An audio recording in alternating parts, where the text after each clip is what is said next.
Taarifa mpya zimeibua madai kwamba kombora lililotumika kuidungua ndege ya kivita aina ya F-15 kusini magharibi mwa Irani mwezi uliopita lilitengenezwa nchini China, huku maafisa wa Marekani wakianza uchunguzi wa kina kuhusu kiwango cha ushiriki wa Beijing katika mzozo wa kijeshi uliotikisa Mashariki ya Kati. Kwa mujibu wa taarifa ya mtandao wa NBC uliona kuwa watu watatu wenye ufahamu wa moja kwa moja kuhusu swala hilo. Kombora hilo lililorushwa kutoka begani na kudaiwa kuipiga ndege hiyo ya kivita linaaminika kuwa na asili ya China, ingawa uchunguzi rasmi bado unaendelea ili kubaini kwa uhakika aina silaha hiyo na namna ilivyofika mikononi mwa Iran.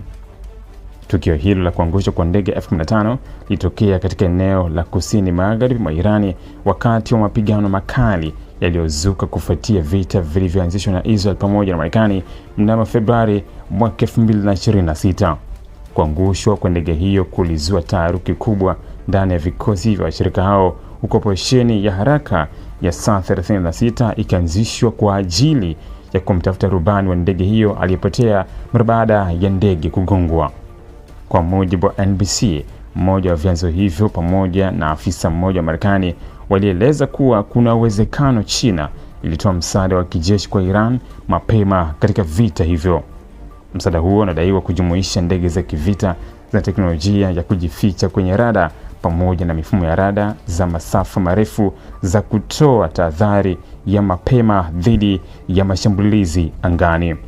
Iwapo madai hayo yatathibitishwa, yanaweza kuongeza mvutano mkubwa wa kidiplomasia kati ya Washington na Beijing, hasa kutokana na msimamo wa Marekani wa kuzuia mataifa mengine kuipatia Iran teknolojia ya kijeshi inayoweza kubadilisha mizani ya nguvu katika eneo hilo. Hata hivyo, hadi sasa hakuna uthibitisho rasmi uliotolewa hadharani na serikali ya China kuhusu madai hayo. Serikali ya Iran pia haijatoa taarifa ya wazi kuhusu iwapo ilipokea silaha hizo kutoka Beijing au la, jambo linaloendelea kuibua maswali kuhusu namna Iran ilivyofanikiwa kuboresha uwezo wake wa kujihami angani katika kipindi kifupi cha mapigano.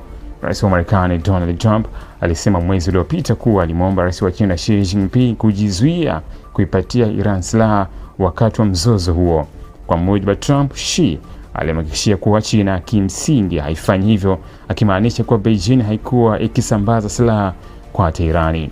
Kauli hiyo ya Trump sasa imewekwa kwenye mizani ya mashaka kufuatia ripoti ya NBC, huku wachambuzi wa masuala ya ulinzi wakisema kuwa ikiwa China ilihusika kwa namna yoyote katika kuipatia Iran teknolojia ya kisasa ya kijeshi, hatua hiyo inaweza kuashiria mabadiliko makubwa ya kimkakati katika ushawishi wa China ndani ya Mashariki ya Kati. Wachambuzi wa kijeshi pia wanaeleza kuwa kuidungua ndege F-15 kwa kutumia kombora linalorushwa begani ni jambo lisilo la kawaida kutokana na uwezo mkubwa ndege hiyo wa kuruka juu, kasi yake na mifumo yake ya kujihami dhidi ya makombora.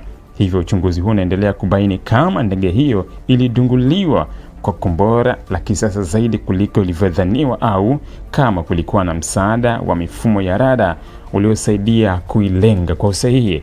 Wakati uchunguzi ukiendelea, tukio hilo limeendelea kuzua maswali makubwa kuhusu uhalisia wa ushawishi wa China katika mzozo huo, uwezo wa Iran wa kijeshi, pamoja na uwezekano wa kuongezeka kwa mvutano mpya wa kimataifa kati ya mataifa makubwa yanayoshindania ushawishi wa kisiasa na kijeshi duniani. Ili kuwa mwanafamilia bora wa Global TV, usisahau kusubscribe, like, kushare na kucomment. Baada ya kusubscribe, bonyeza alama ya kengele ili kupata taarifa kwa kila video inayopanda Global TV Online.